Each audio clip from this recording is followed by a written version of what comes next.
ẹ̀fún leléyìí ní àbẹ́ẹ̀dì lẹ́yìn tí Kazeem lọ yídì tó darí lọ́dún iléyà ló lọ gbé Colorado lura ló bá lọ bẹ́ sínú kànga ni wọ́n bá yọ òkú ẹ̀ jáde nílùú Ìlọrin.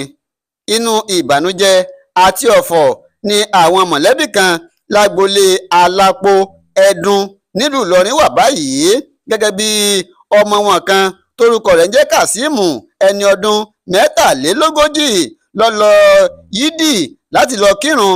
Nígbà tó darí yídì dé ló bá gbé egbòogi olóró kan tí wọ́n ń pè ní Colorado ló bá gbé e lura. Bó ṣe gbé e lura tán ló bá lọ bẹ́ sínú kànga tó sì jẹ́ pé òkú arákùnrin ọ̀hún ni wọ́n gbé jáde. Nínú àtẹ̀jáde kan tí iléeṣẹ́ panápaná nípínlẹ̀ Kwara tí wọ́n fi léde lọ́jọ́ àbámẹ́ta sátidé yìí, ibẹ̀ ni wọ́n ti fìdí ìṣẹ̀lẹ̀ ọ̀hún múlẹ̀ nígbà tí alukoro àjọ náà Hasan Hakeem Adekunle tó fi àtẹ̀jáde ọ̀hún ránṣẹ́ sí ikọ̀ atótó arére. Ibẹ̀ ló ti ní ṣe ni àwọn gba ìpè pàjáwìrì kan láti agboolé Alápò lágbègbè Ẹdun nílùú Ìlọrin ìpínlẹ̀ Kwara wípé ṣe ni baálé ilé kan torúkọ rẹ̀ ń jẹ́ Kazeem ló ṣe bẹ́ẹ̀ tó gbé Colorado ó gbé e lura lẹ́yìn tó darí yídì dé.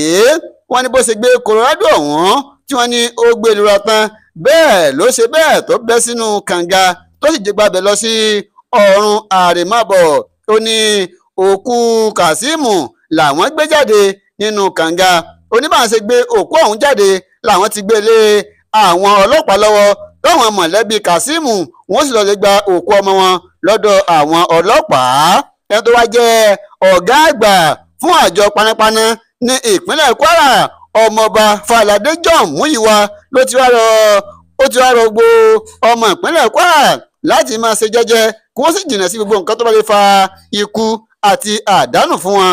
Ó ní tẹ̀dùn ọkàn lòun fi kẹ́dùn pẹ̀lú mọ̀lẹ́bí ọ̀dọ́kùnrin tó ṣe bẹ́ẹ̀ tó bẹ́ sínú kànga látàrí pé ó mu Colorado.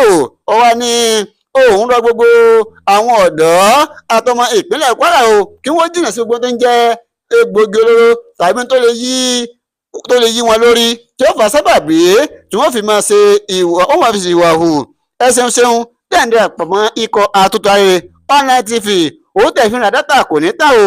Ẹ sàmí àjọṣe wa kò ní bàjẹ́.